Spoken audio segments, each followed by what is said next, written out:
Philosopher یہ کہتے ہیں کہ موت کی حقیقت یہ ہے کہ انسانی بدن میں ایک خوراک اور غذا سے اسٹیم بنتی ہے،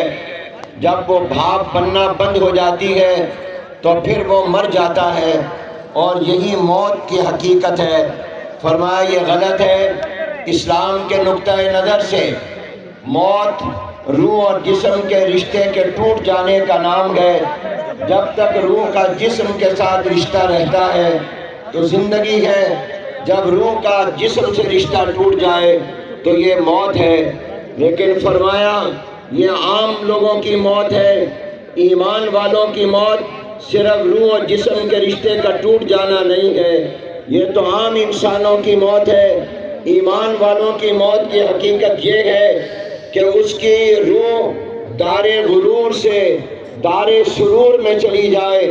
کہ دھوکے کے گھر سے مسرتوں کے گھر اور عالم میں چلی جائے۔ پھر فرمایا یہ تو عام مومنین کی موت ہے، مگر اللہ والوں کی، صلحاء کی اور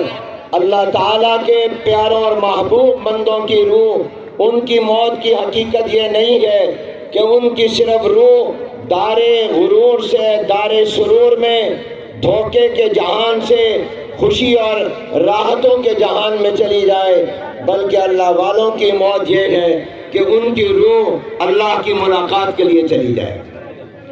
حضرت کی روح اللہ کی ملاقات کے لیے گئی ہے۔ یاد رکھیے جسم پر فنا آتی ہے، روح پر کبھی فنا نہیں آتی،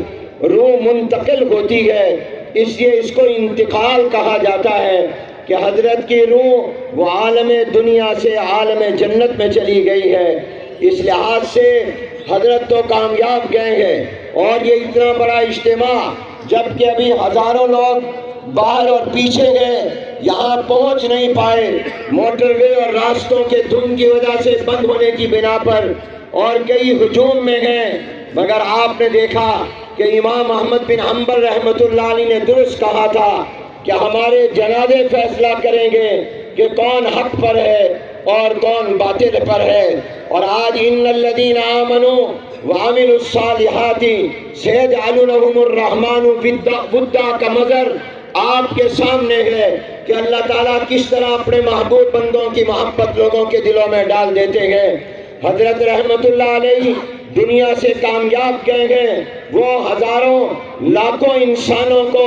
اللہ سے جوڑ کر گئے ہیں، اور وہ اپنے رب سے ملا کر گئے ہیں۔ ان کی زندگی شریعت اور طریقت کی جامع زندگی تھی، ان کی زندگی